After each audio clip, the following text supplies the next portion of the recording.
The principles of the conceptual framework can be assessed either through calculations in the form of the financial statements of an entity or through theoretical questions. Calculation-type questions are fairly easy to answer. However, theory questions can be a bit more challenging. The best method to tackle such a question is to follow a three-step approach. Step 1 is to identify or define the applicable theory, that is, state according to the conceptual framework and then the theory. Step 2, apply the theory to each aspect of the question, and Step 3, conclude based on Step 1 and Step 2. Let's have a look at a typical theory question and how to go about answering it. On the 8th of January 2008, AB entity received the December 2007 statement from payable Josie in respect of the utilization of water and electricity during December 2007.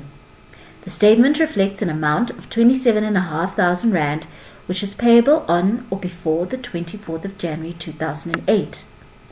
You are required to A. Provide the definition and the recognition criteria for the above-mentioned element, and B.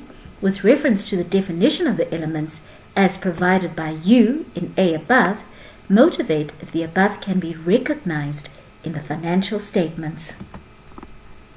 Step 1 says to identify or define the applicable theory, that is, according to the conceptual framework, and then state the theory. So because you would know the definitions of each of the elements of the financial statements by now, it's clear that this is not an asset. That is, there's no control over a resource which will result in an inflow of economic benefits. Neither is it a residual interest in the assets after deducting liabilities, so it's not equity. It isn't an increase in economic benefits as a result of a decrease in a liability, that is income, so it's either an expense or a liability. Let's assume it is a liability.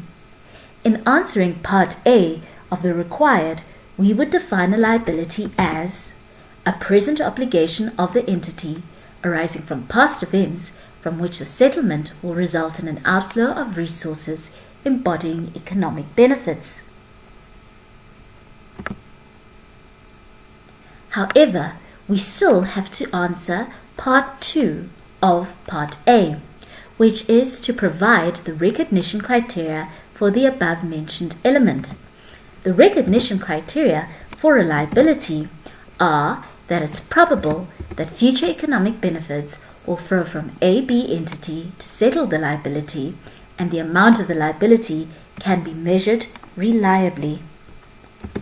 After stating the theory according to the conceptual framework, Part B requires that you motivate whether the transaction can be recognized in the financial statements. Step 2 would therefore be something to the effect of: as at the 31st of December, AB entity has a present obligation as a result of a past event, which was the utilization of water and electricity throughout the month of December. As a result of the utilization, AB entity has an obligation to pay cash amounting to 27,500 Rand, which represents an outflow of economic benefits for the water and lights.